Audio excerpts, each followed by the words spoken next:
Surprise everybody and welcome to a new episode of Surprise Guest with Pia Arcangel, where we are gonna have an unexpected conversation and di natin alam kung ano ang mangyayari sa usapang ito dahil hindi natin alam kung sino ang ating makakasama sa araw na ito. Pero makakakuha ako ng mga clues para mahulaan natin sabay-sabay kung sino ang ating surprise guest for today. First clue natin, naging flight attendant bago mag-showbiz. Alam ko na kung sino to. Kasi, meron akong kausap recently at pinag-usapan namin na siya ay dating flight attendant. Started as a model sa isang local talent agency noong 2019. He's into graphic design. Siya si Spencer Diaz sa Philippine adaptation ng K-drama na Startup kasama si Bea Alonzo at Alden Richards. Alam ko na kung sino ang ating guest. Magdadagdag ako ng clue. Siya ba'y taga Unang Hirit? Yes! Okay, ang last clue, fashionista opa na kasamang humihirit sa umaga. Surprise guest! I'm guessing, Kaloy Tingkungko. Is that you? Reveal ko na ba? Parang yes, wala reveal mo na! Yay! It's me! Wow. Give away yung flight attendant. Oo, kasi di ba nagkukwentuhan tayo lately and parang kinukwento mo nga na dati kang flight attendant. Wait, baka hindi ikaw nagkwento sa akin, chinismis lang sa akin. It's either me or si Miss Mav Gonzalez. Kasi si Mav she used to be once my passenger sa isang flight ko. Wow, talaga? Naalala mo yon? Wait, No, okay. actually, siya ang nagkwento. Parang there was one time that nag-duty siya for Unang Hirit and then na-mention lang nila Ika na Kaloy, blah, blah, blah, flight attendant before. Tapos sabi niya, may nag-ring sa kanyang memory na kaya pala familiar siya. So she took a photo of me kasi kamukha ko doon si Ji Chang-wook nung time na nakita niya ako sa flight. Uy, grabe, small world naman yan. I'm sure, kaya siya may photo. Kasi, syempre, nakyutan siya sa'yo. Ang cute mo naman kasi, di ba? Okay, thank you. Pero di ba, then, fresh pa tayo. And wala pa masyadong stress.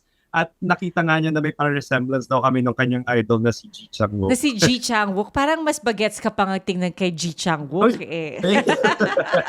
Thank you. Uy, do you get that a lot na mukha kang Korean opa? I think partly because may Chinese blood ako from my family. So my father actually is half Chinese. Pero we didn't really practice yung Chinese culture growing up. At saka sa lagay ng ito ay hindi pa ako very Chinese looking kumpara sa siblings ko na yung dalawa kong siblings actually mas chinky yung eyes nila. Ako pa yung pinakadilatang mata sa aming tatlo, being the eldest. Mas kamukha ko yung mother side ko. I think it's because of the Chinese blood, Asian looking, and also with the rise of Korean and Thai trends, especially nung pandemic, na-adapt ko na din. Okay, siguro, no? I'm sure hindi kami ang unang nagsabi na mukha kang opa. I mean, it's impossible na kami ang unang nagsabi nun pagdating mo sa Unang Hirit and all, di ba? Yes. Yeah, actually, naging title ko na rin doon, I think. Because yun yung naging selling point ko, I think, for them. Selling point talaga. Wait, Kaloy, kwento mo naman sa amin. I don't think nga tayong dalawa ang nagkwentuhan about this. I wanna learn more about your life bago ka nag-showbiz, bago ka nag-GMA, bago ka nag-Unang Hirit. So, ikaw ay isang flight attendant? Meron ka bang iba pang naging trabaho bago ka nag-GMA? Before ako actually mag-flight attendant, I worked for a hotel dito rin sa Manila as a sales executive. So I was handling events. I tried handling then for a time, mga social events, so mga private, personal, like birthday, weddings. Tapos, it lasted for about a year and a half din. Pero medyo overwhelming yung naging workload ko doon. Kaya ako yung nag-resign. And I was unemployed for about 5 months before nangyari yung pagiging flight attendant. So, wait. So yung work mo as a sales executive, yun yung first job mo out of school? Yes, right after graduation, I actually applied in different companies. Tapos sa hotel ako natanggap. The job offer was generous. Kaya hindi ko matanggihan.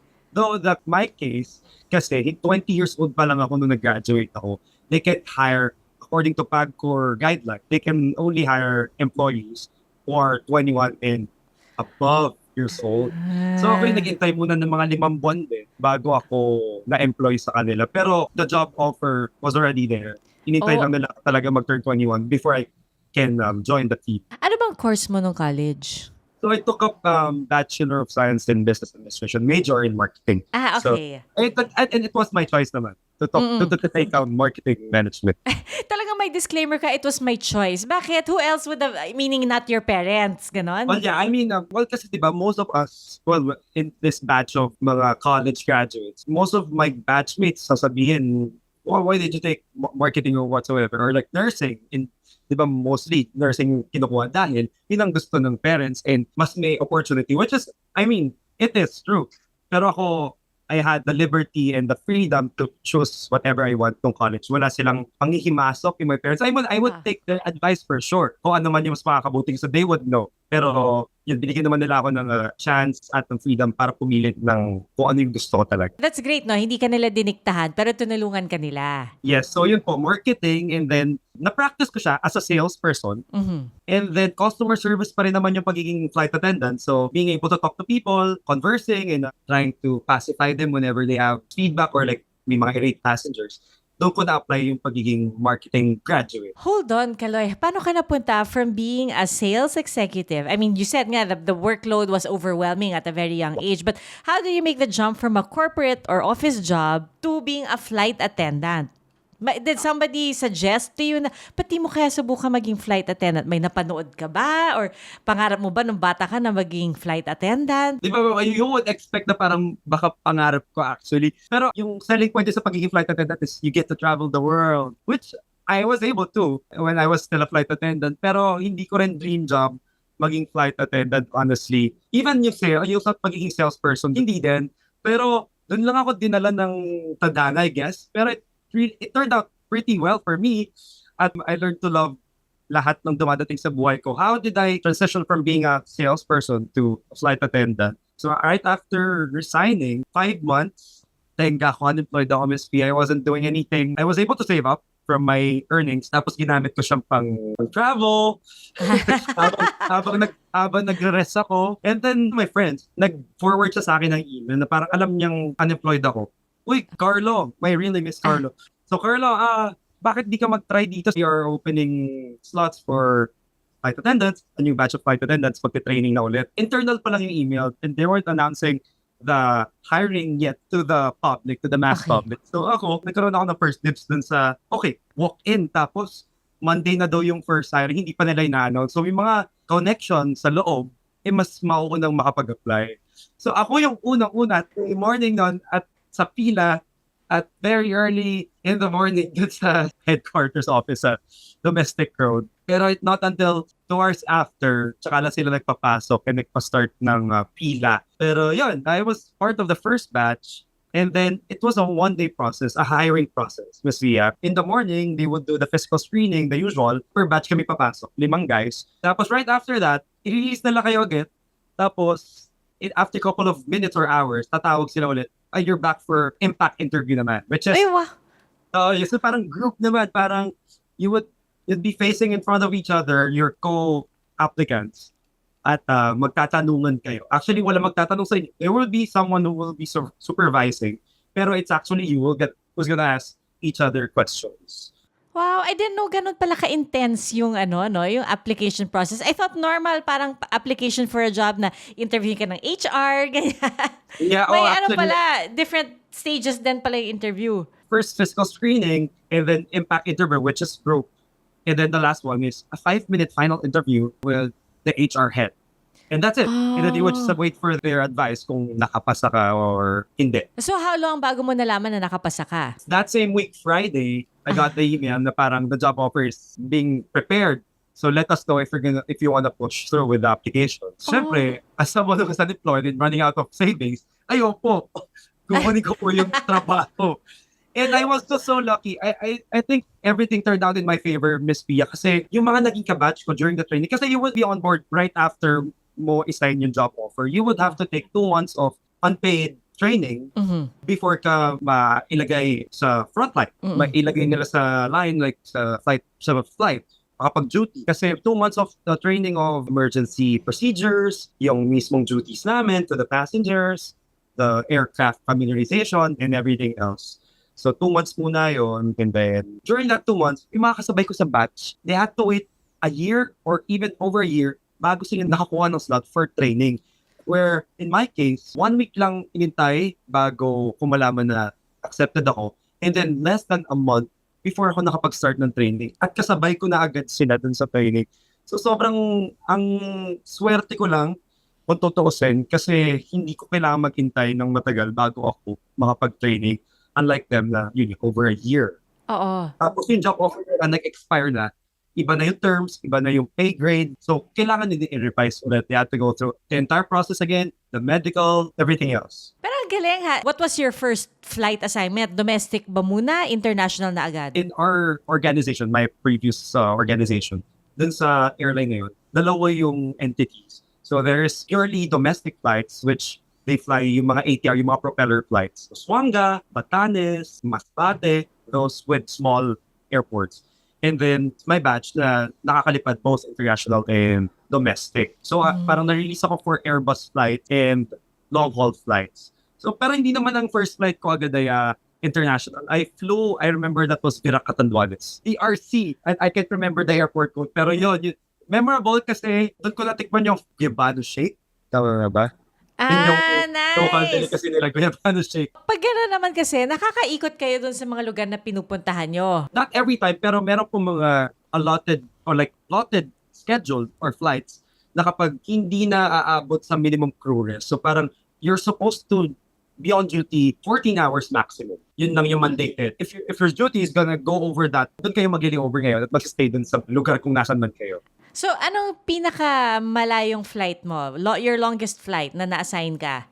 Actually, kasi we don't fly America and Europe. Oo. So, ang pinakamalayo ko na, Miss Pia, was Dubai. Ay, Which was around 9 to 10 hours. haba din, no? Yes, hindi po kayo pwede bumalik right after. You have to stay there for over 24 hours and then turn around kayo ng flight na papas na inbound naman to Dubai ng mga crew. Tapos yun yung sasakyan yung aeroplano pabalik. Yung Oh. depend nila. O parang hatid sundo, parang ganon. But it's yes. Ah. Yun. Pero 2 years din po ako tumagal as a flight attendant and then pandemic happened and the rest is history. So, it was only during pandemic na nag-apply ka as an on-cam talent, as an actor? Technically, yes. 2019, I started like modeling for a local agents. Nagkaroon ako ng taste of being a TV commercial Model. for one project. Na-scout ako nung same agency ko that I am with now. Hindi pa nila ako exclusively sinign that time no 2019 kasi alam nilang flight attendant ko. Na-scout lang nila ako sa social media and one of the events I attended. Tapos sabi, mag-send ka sa amin ng mga VTR, like the usual. Mag-VTR ka, like kapakilala mo sarili mo. So I did that in person. Tapos nakuha ko yung isang commercial kaya ako nagka-project sa kanila. Pero hindi nagka-follow up yun because meron akong day job which was being a flight attendant. But until nangyari na yung pandemic, I was part of the batch na na-retrench and then doon sila ulit nagparamdam yung agency. And then why don't we try you sa acting or like modeling? Tapos yun yung naging income generating job ko during the pandemic. Yung kasagsagan po ng pandemic. Wow, I didn't know that. Akala ko by the time na nag-unang hirit ka, matagal ka nang, nag-hosting or acting. Pero hindi ko alam na it was just, so unang hirit was your first TV job? When I signed with a modeling agency, puro modeling jobs yung binigay nila sa akin and 2 digital series, which I acted. So doon ako unang umarte. At nakapag-workshop naman ako with them, pero hindi siya enough for me to be an actor for mainstream TV like now. Then, dumating yung auditions for GMA. They opened the doors for GMA Artist Center. Year 2021, December, I remember that. And then I did audition online. It was just purely online. Tapos pinag-audition nila ako, try natin. And then parang it took months before they got back to me and told me na you got in and let's proceed with your contract, blah, blah, blah. Tapos before po mag-unang hirit, it came 2022 na mid-2022 when they had to hire mga funliners. We call ourselves Yes, the funliners. It's funliners. We were supposed to be there lang po sa unang hirit 2022 nung summer 2022 kasi they needed ang mga hosts para sa mga summer segments kasi yung lalabas. Wala nang gagawa nun sa mga current hosts eh. So they needed to hire us. You would know Pia. You're good friends with them. So hindi nila, they're past that stage. Kami na ang gagawa nun yung mas maraming enthusiasm sa mga pagbibilad sa araw at pagiging makulit. Sa amin na nila makukuha yun. So hinayin nila kami not knowing na magbubloom pala siya and it grow into us being part of the UH Barkada. I would have Oo. thought. And then Ang now, galing! ito na tayo 2024 na, and I'm turning 2 years with them. Napaka colorful ng career experiences mo, Kaloy. And to think, I'd ilang love to taon say, ka pa lang, di ba? isa na ako sa pinakamatanda do, pero I'd love to think na bata pa rin. I'm 27 now. Bata pa yon, Kaloy. Bata pa rin ba? Sige, I'll take that. Kasi sa batch namin mga taga-unang hirit, ay magkaka-age actually kami nila Shaira, Anjo, the Genzel, and the rest of the frontliners. Pero may mga ilan sa amin na nakakasabay namin 21, 20. So parang iba na yung dating na parang, okay, isa na rin parang kami sa mga medyo mature. Hindi na rin pa tawag yung sarili namin na bata. Well, at least when we're with them. Pero pag kami lang mga magkaka-age, bata pa rin tingin namin sa sarili. Akala ko sasabihin mo, pag iba kasama nyo, feeling mo bagets ka na. Hindi naman. I wanna be safe with the words I'm gonna say here. Kasi for sure, maririnig nila one way or another. Oo, So, abot to sa kanila. pero yeah, I'd love to think it was colorful.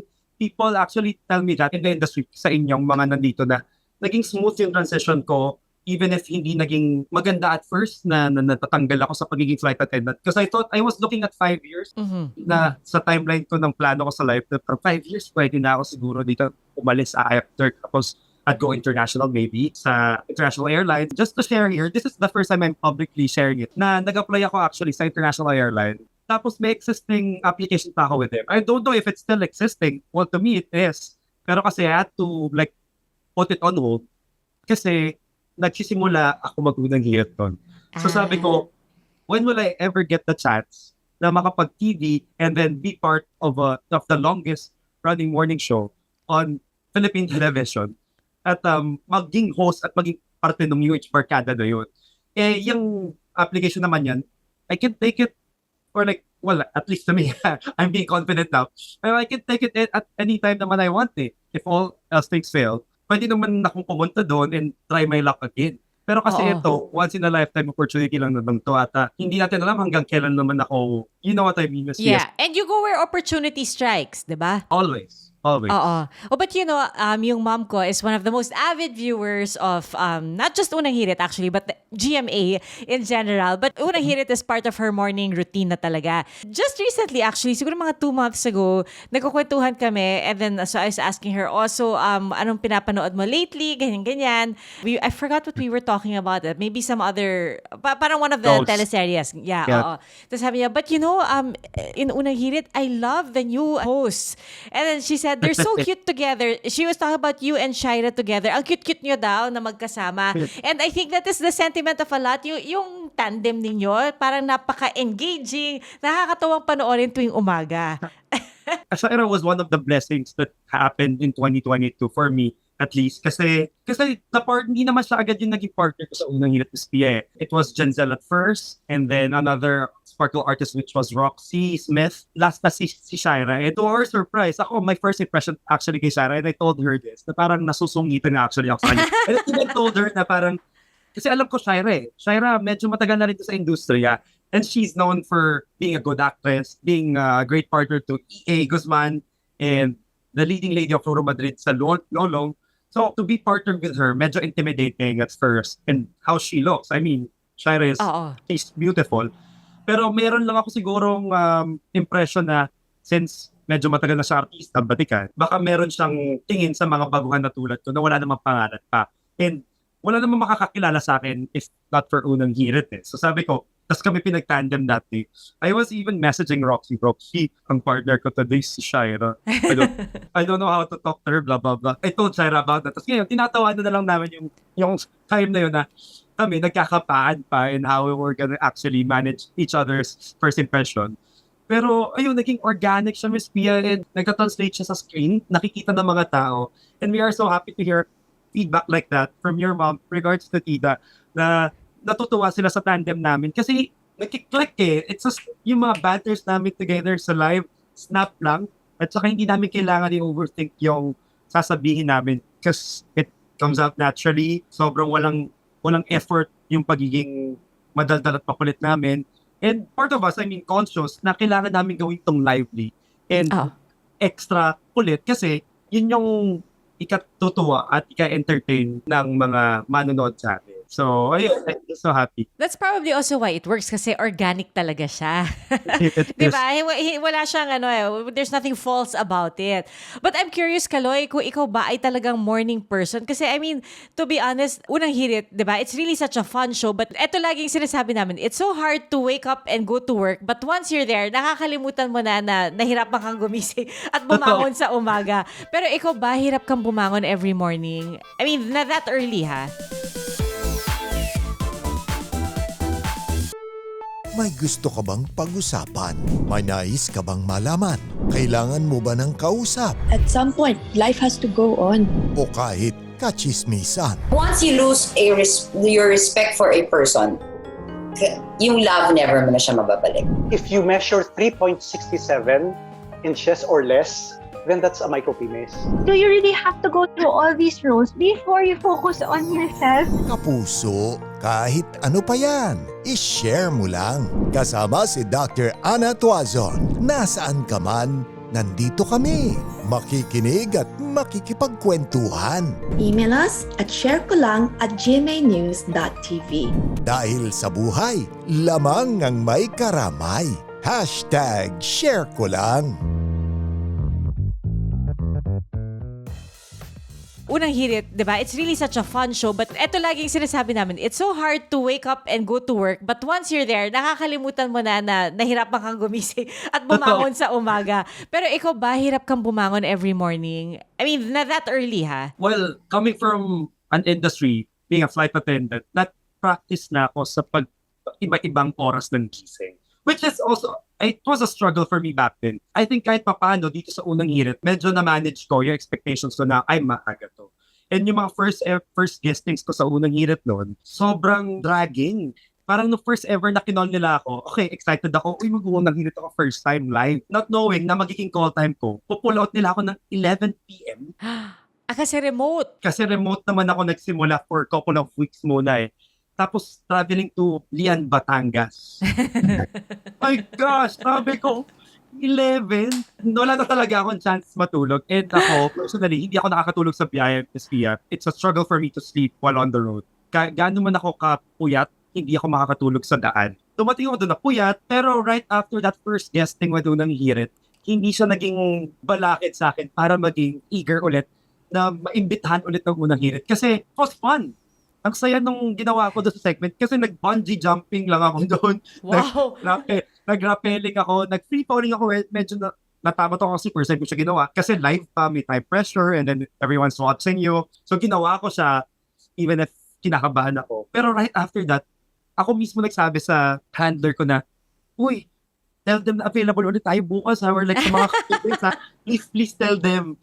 Nung naging regular naman ako, Westpia, nung inopera na lang ako to be a regular ako sa unang hirit. Siyempre, mas nangibabaw yung excited ako gumising araw-araw because I get to have a regular job again. Mm-hmm. Kasi marami kaming sparkle artists na purely acting lang yung ginagawa. Kailan ka lang ba magkaka-acting project, magkaka-work kapag may project ka? Mm-hmm. Diba? So, yun yung nangyari sa akin at first, nung hindi pa ako nag-unang hirit, nung teleserye lang ako, guesting lang ako sa mga acting shows ng GMA. Nagkihintay ako na magkaroon ako ng project. Mm-hmm. On days na wala akong ginagawa at all. That was my life before unang hirit. So I was just so happy. I felt really blessed the time na nag-offer sila na maging regular host ako. And up until now, I tell people or like I share to my friends kapag tatanong na, how's life in unang hirit? With unang hirit, I always start with how I get up in the morning. Sabi ko, you know what? Never naging dragging sa akin gumising sa umaga. I always look forward to something new every day. I know there's a routine na parang, okay, wake up, take a shower, steam my clothes, drive, go to work kapag studio, and then do my face, my hair, tapos style myself. Kasi ako lang, I do my styling. I mix and match every single morning pagising ko. Doon ako nag-check kung anong color. Okay, color today is this. So I look for the base color first. So today, today is red. So ito yung base ko kanina. Tapos doon na ako maglalagay ng layer. Tapos the bottom, yung jeans or whatsoever. Ganun ko na siya minimix match every single morning. Pero meron mangyayaring bago sa araw mo eh. And it's up to you actually if you're gonna do something about it. If ayaw mo siya maging routinary, you do something about it. You look forward to the people you're gonna work with. And it's just so easy to work with the people sa unang hirit. From the staff and then sa mga hosts, sa mga matagal na ring hosts, sa mga bagong hosts. We just jive all together. Ang saya-saya nila kasama. I didn't think that news people would be that fun. Honestly, Grabe ka naman sa amin, Kaloy. I think, kala ko lang baka most Mas of the time, mas seryoso. seryoso kayo. Okay. At saka you're always working. Kasi the news doesn't sleep. Diba? I mean, palaging may bago at bago and you have to keep on working. And of course, we give so much respect to you news people, newscaster, journalists in general. So, alam namin yung workload nyo at alam namin yung stress nyo rin sa mga inakaharap nyo. Dahil hindi siya biro, it's serious stuff, di ba? Wait. So kami, hindi ko nakitang baka pwede kayong kabiruan, yung mga ganun ba? It's not just fun that I get from them. Ang dami ko rin natutunan. But actually, you know what? I think the perfect description of Unang Hirit, parang ano yan eh. Parang, I mean, it sounds cliche, pero di ba parang siyang family talaga na parang once you have been a part of the UH family, you will always be a part of the UH family. So kung wari tayong dalawa, I mean, Yes. ako ilang years lang ako sa Unang Hirit. Tapos hindi naman tayo nagpang-abot. Pero since pareho tayong naging part ng Unang Hirit, feeling ko yung parang magkamag-anak tayo. Like we're connected. And yes, that's right. May mga same interest na rin tayo nung related to each other kasi nga, we're in the same circle. And then we Oo. get to see each other po sa, sa mga gatherings. Yes, which exactly. I'm so looking forward to the next one. Kasi it's such a breather. At saka, actually, just this morning, Miss Lynn was telling me na kailan tayo ulit lalabas? Kailan tayo ulit, we should do, kasi we did it last time sa place niya, di ba? Yes, oo, Tapos, sa bahay he was niya. mentioning kanina, kailan na ba ulit? Sabi ko sa kanya, you know what? Kahapon lang, si Attorney Gabby naman, when she was doing her segment kahapon, was telling me na pagka-clear out daw ng things niya doon sa pagbalik niya sa bahay niya ngayon here in Metro, magsiset daw siya ulit ng gathering for us. Sabi Nako, ko, ayan na. yun yung pinaka-look forward ko.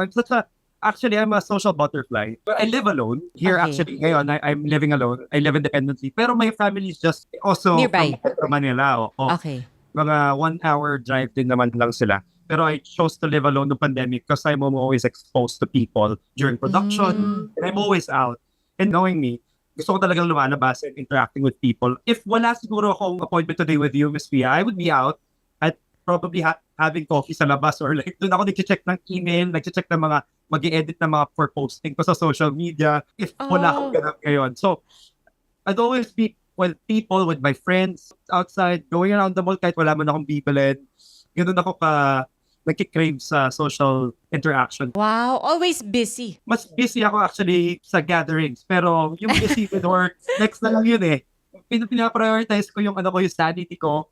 And the way for me to keep myself sane is to like really go out. It's my rest. Social interactions are very important. Must have been difficult during pandemic for you Oh then. yeah.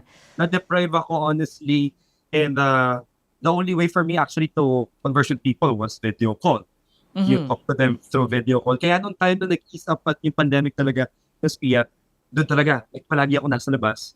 Going out for brunch, dinner, whatever, breakfast, kung ano man yung kaya kong squeeze in sa mga schedule ng mga hindi strict ang parents. Tapos, please, wala man tayo masyadong, hindi tayo masyadong mag-physical touch, hindi tayo magdidikit. And we want to park our cars window open, ganyan. Para lang makalabas at makipag-interact. Kasi yun yung, I consider it my rest, honestly. Well, sleeping is the general way of Rest. resting. Pero ako, labas talaga. Right after unang hirit, I would usually ask people sa studio if may gusto sa kanila lumabas. Can we have coffee first before umuwi?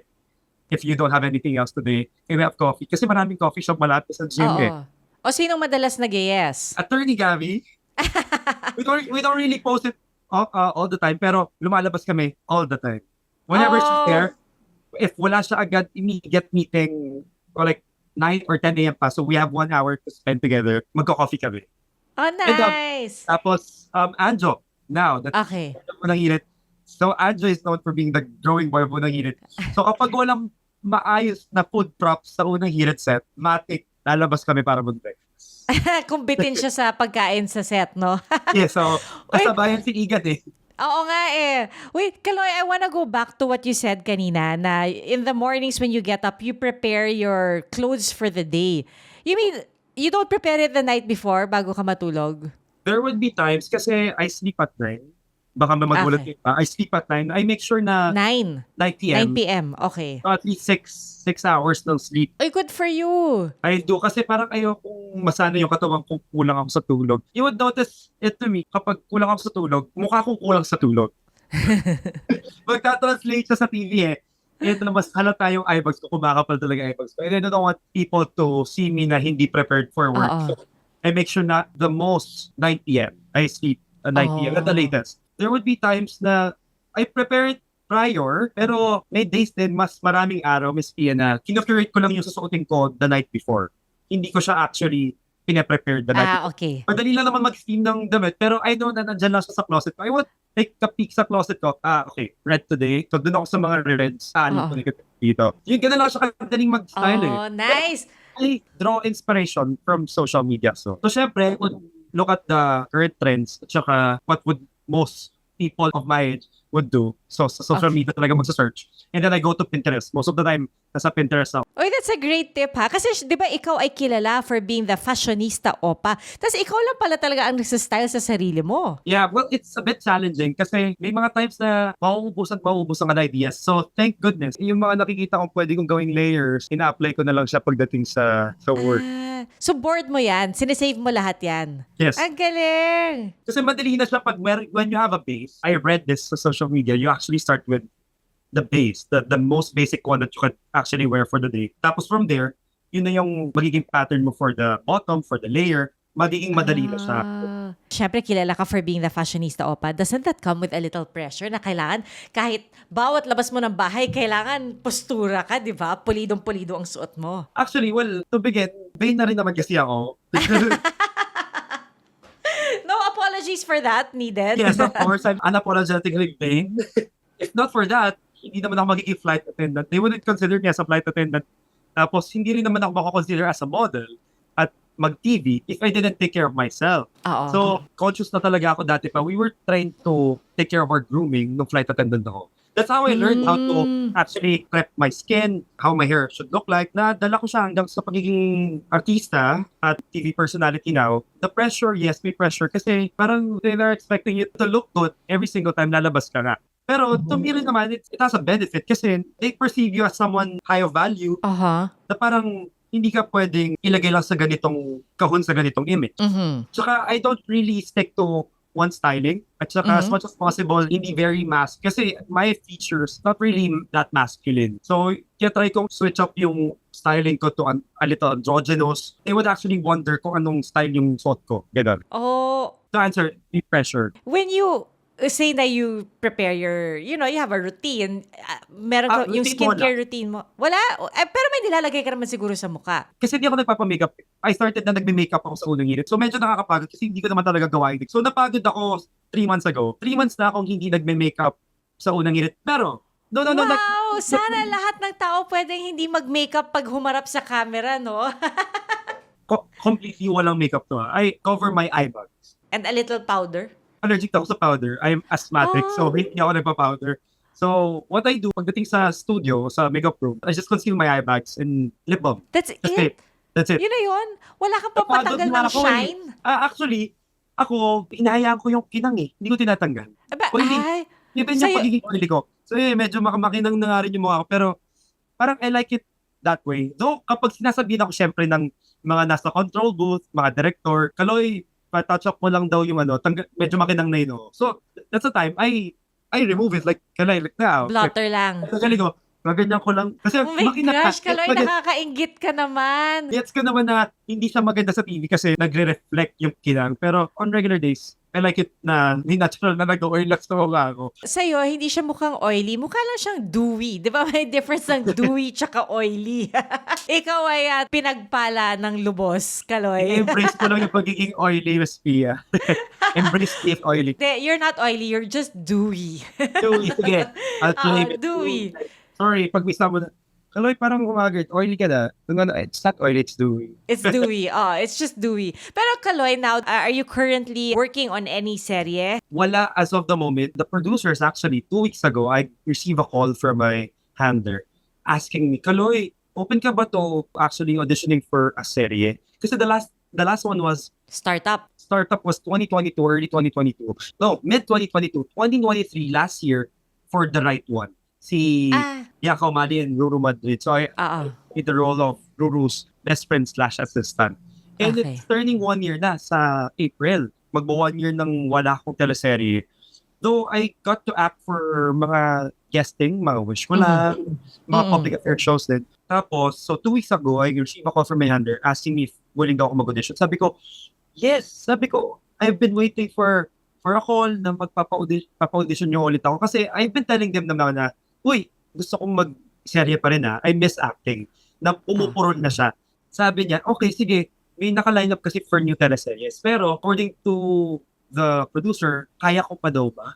Yun yung tanong, kaya ko pa daw ba? Kasi may unang hirit ako everyday. Kaya naman. Kaya ko. Yes, oo. At saka, I actually like that kind of busy. As in, yung parang may times na masasagad ako to the point na minsan didiretso na ako from taping to unang hirit. Yun, I like that kind of busy. Baka this year, di ba? I mean, did you have to do acting workshops as well? Tsaka nakita ko kumakanta ka, parang may pinost ka na kumakanta. Singer ka rin ba talaga? Well, it's just now na nagkaroon ako ng platform, GMA Course Public Affairs. It's actually Public Affairs who gave me an avenue to sing. Kasi I love singing. Actually, pastime ko rin ng singing. And Joe, Direct Mon went out on a Saturday night to do karaoke. Nag-karaoke kami sa Along Tomas Morato. Yun lang ang ginawa namin. Nag-dinner, tapos karaoke. I love singing. So, ayun ngayon, nagkaroon ako ng platform to do it. And for the first time ever, nagkaroon ako ng single. And it was the OST of The Right One. I performed it for the first time live sa unang hirit din when we promoted The Right One. So, it was Galing just naman. a circle moment. Kasi dati, whenever I'm applying for a job, nung wala pa ako sa entertainment industry, Miss Pia, I would kaka-joke sa mga HR na mga nakakaharap ko na if I don't get this job, I'd be a recording artist. Parang gaganon ako sa kanila. If I don't get this job, I'd make sure I'd be a recording artist. Gumaganon ako sa kanila. And look at you now. Nakapag-record na tayo ng isang kanta. Parang nasusurprise ako up until now na nagagawa ko yung mga bagay na kala ko too far-fetched. And now, it's been done. I'm so impressed. I'm so impressed by your energy, by the range of things that you have done and accomplished at a very young age. At parang hindi ka talaga nauubusan ng ng sunny disposition. Parang I don't think I've ever seen you frown or even just, put your eyebrows, draw your eyebrows together. Lagi kang nakangiti. So bagay na bagay talaga sa'yo yung unang hirit, all that morning positive good vibes. But and I want to say also thank you, Kaloy, because I know that, sometimes you have to take your naps in the afternoon. I mean, we know what it's like. Kahit matulog ka na maaga, aantukin ka in the middle of the day. But, here we are in the middle of the day doing an interview. So, thank you. Thanks for taking time out to be with us, Kaloy. Of course, I'm also thankful for your time, Ms. Pia. You were able to squeeze this in kahit alam kong meron ka rin in between. Before this, you had something. Baliktad tayo ng oras no? Totoo. Please say hi to Iga na lang mamayang gabi. Yes, sasabihin ko sa kanya. Pero hindi. Before we wrap things up, Kaloy, meron kaming surprise game for you. Hindi pa tayo tapos. Yes. Okay, basahin natin ha. The game is called Ay Ang Cute dahil ikaw ay ang ating fashionista opa, morning opa. The game is called Opa Pipiliin Ka. Okay. In other words, kung papipiliin ka, anong mas pipiliin mo? Alright. Okay. Sige. First, opa pipiliin mo kumain ng exotic food or skydiving? Skydiving. Bilis ng sagot. See, that just goes to show napaka-adventurous mo. Sa bagay, nag-bungee jumping ka na, di ba? Yes, pero I wanted to do skydiving sana nung flight attendant ako sa Dubai. Pero hindi malayong mangyari, pag-iipunan lang natin, gagawin natin, at gagawin ko pa rin siya. Post mo pag ginawa mo ha, para makita ko. I'll just live through your post. Don't you wanna try? Yeah? No, thank you. I'll just live through your post. Sige. I will make sure to tag you. Oo. Okay, eto. Opa, pipiliin ka. Anong mas pipiliin mo? Magpa-tattoo o magpakalbo for a dare? Not even for a TV role, dare lang. Magpa-tattoo. Kasi actually, I'm planning to have my first tattoo naman. Alam mo na kung anong ipapatattoo mo? Yes. Actually, 2 years in the making to. But ewan ko kung ba't hindi ko pa rin napapagawa. Pero nakuha ko na yung si Anjo has a lot of tattoos. Nakuha ko yung contact niya sa Cavite. Kapag sample lang talagang one time na bore ako, I would go to Cavite to that person at magpapatattoo ako. It's a Latin word. The word is amor fati. Which means? Accepting your fate, your destiny. So it is technically, mas madaling din, it is what it is. So, parang, I don't remember the exact definition. Parang amor fati means it is the act of accepting what has been done, what is currently happening in your life and what will happen in the future. And the only thing that you have control of is your reaction to what it's gonna happen to you. Saan mo ilalagay? So hopefully dun hindi siya masyadong visible kasi my parents would be mad for sure. Actually sila yung tutol. Ayaw nilang dumihan ko yung balat ko. Pero I wanted to do it siguro somewhere here or Okay. Oo. So at least pag naka-long sleeves. Oo. Pag naka-long sleeves, hindi siya kita. At least one. Pero sabi sa akin nung mga kakilala ko nagpatato, nako, pag nasimulan mo yan, susundutan mo yan. Matatabi yan. Sabi ko, hopefully not, I won't get to that point, pero I just want that one Latin word, a more fatty tattoo. Nice. Okay, so now we know the answer to your question. Okay, now, kung papipiliin ka, anong mas pipiliin mo? Cat person or dog person? Ako dog person ako. I like yung dog energy. Actually, people get it from me as well, yung dog energy. Parang meron ngayong mga term ngayon sa parang golden retriever energy. Kunyari, if we're talking now, giving off that golden retriever energy, which is very calm, very, very clingy, I would tell you na you're giving off golden retriever energy. Ganun yung terms nila ngayon. Golden retriever lang ba? Or may iba pang... Most of the time, golden retriever yung narinig ko. Kasi yung naka-clingy. Diba? Baka may kausap ako biglang sabihin sa akin, you're giving me bulldog energy. How would you actually explain that, no? Ayun, what way? Pero I'm a dog person. Though, here in my condo, yung management doesn't allow dog. Sayang. So I couldn't get my own dog yet kasi this is family-owned. If ever I move to my place now, which I'm planning to my new place, I plan to get somewhere near sa vicinity lang ng GMA. Para malapit lang. Kung dito na ako mag-spend ng next 10 years ko of my life, then might as well get a place near work. Para lakad na lang ako, hindi ko na kailangan mag-commute or hindi ko kailangan all the way from the heart of Metro Manila, which I am, or where I am now. Doon at kung saan pwede golden retriever. Kasi I wanted a golden retriever actually. Okay, nice. Si Anjo, di ba, meron siyang golden retriever. Oo nga, pero may sakit. Hopefully, things get better for him and the dog. Yeah. Alam mo kung paano ko alam? Dahil kay Igan. Yung pinag-uusapan namin ni Igan. Yung kaso.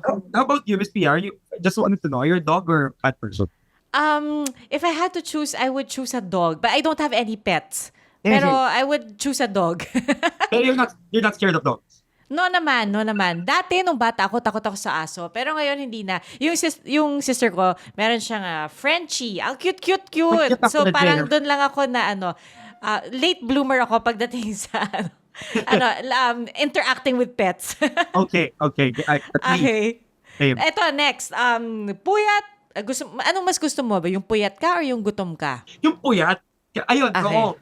Mas better ng puyat kesa gutom. Okay nang mag-function akong puyat, pero at least may laman yung tiyan. Okay, eto, second to the last. Gimmick sa labas or pahinga sa bahay? I think I know the answer to that. Can you answer for me, please, Sophia? Gimmick sa labas. Pero just for the record, hindi ako mag-gimmick. If the term gimmick has a association to with sayaw, tugs-tugs. I've been there, and I still miss that, yung mga ganun minsan. Pero, if I were to pick now, mas gusto ko yung chill naman. Nice. Conversations. Okay. Yung magkakarinigan kayo nung kasama mo. Usually, sa mga gimmick, it's such a waste of a night kasi matatamaan ka ng effect ng alak, tapos uuwi ka na lang na hindi mo na maalala what happened the night before. Sayang yung gabi of sana nakapag-usap kayo ng mga kaibigan mo. So I would rather go for chill naman. Sign of maturity. Oh, wow. Ay, eto na, last na. Yes. Kung papipiliin ka, ano mas pipiliin mo? Regalo, acts of service, or words of affirmation? In other words, what is your love language? Is this the love that I want to receive or the love that I get? Both. Kung magkaiba, tell us which is which. The love language that I want to receive from other people is, so tatlo, words of affirmation, giving, the gift. Or, gift or acts of service. I like acts of service.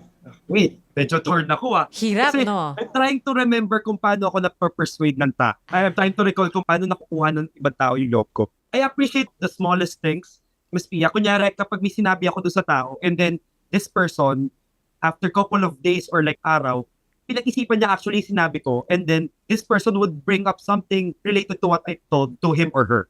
Ako kunyari, sabi ko, huy, nag-travel ako to Japan, mag-isa. You should try traveling alone. After a couple of days, bigla niya na-bring up ulit na, Kaloy, I thought of what you said to me. Na pagta-travel. And now I'm considering, nag-check na ako actually ng flights eh. So, for that person to actually think about you and the thought of na pinag-isipan niya yung sinabi mo sa kanya during the time na hindi kayo mag-asama, what persuades me? Yun yung ganun, ganun ako eh. Yun yung gusto kong, showing their love and affection. So, nice. Parang mahirap siyang i-categorize, no? But maybe that's more of, actually, a combination of all siguro. Di naman kailangan yung tatlong yon. Ako na nag-decide. Di naman kailangan yung tatlong yun lang. Let's just put it that way. A little of each. Gusto ko naman binibigay is acts of service. Okay. I tell people na hindi ako people pleaser. I don't like pleasing people. Kaya nga hindi ako tumagal sa sales. Di ba kasi pag sales ka, kailangan mo silang i-persuade. Kapag nakapag-present na ako and they don't want the deal, hindi ko sila pipilitin eh. Kaya hindi ako tumagal. So parang doon nanggaling yung thought ko na, no, I'm not a people pleaser. Tapos here I am doing the best that I can to please people whenever there's a chance. So parang if hindi in favor doon sa isang tao doon sa grupo nyo yung sitwasyon, I would do something about it. Sabi ko, sige, this is what we can do. Para I would amend something in the situation para naman maging pabor sa'yo. Parang gano'n. Parang mediator. So parang gano'n. So, medyo people pleaser ako in a way. Acts of Okay service. lang yan.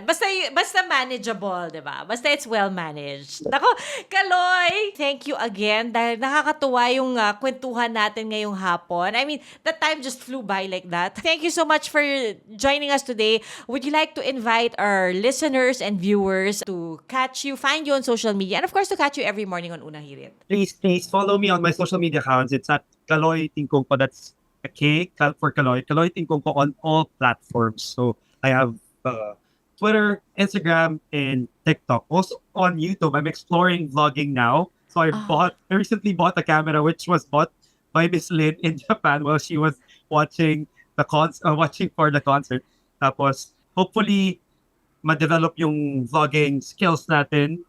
And you can always watch me every single morning, Mondays to Fridays on Unang Hirit with, of course, Unang Hirit Barkada on GMA7, 5:30 to 8 a.m. Miss Pia, maraming salamat po for your time, your effort, and of course, your team as well for having me here sa show mo. It's been great. I enjoyed it. Actually, ang dami ko pandaldal. Pasensya na, pero we have limited time. You have commitment. I also do. Pero hopefully, we can do a follow-up in the future. We can Oo nga. Ituloy na natin yung party na yan. I will make sure. I will tell them to speed things up para naman makapag-hangout ulit tayo once in a while. We need it. Oo, para we can see each other ulit in person. Okay. Thank you so much. Kaloy. Thank you. Maraming salamat, Sia. This surprise was planned by the team of Alan Ebora and Aubrey De Los Reyes, edited by Shirley Paghiligan with the amazing people of GMA Integrated News. Don't forget to like and subscribe. Till the next surprise.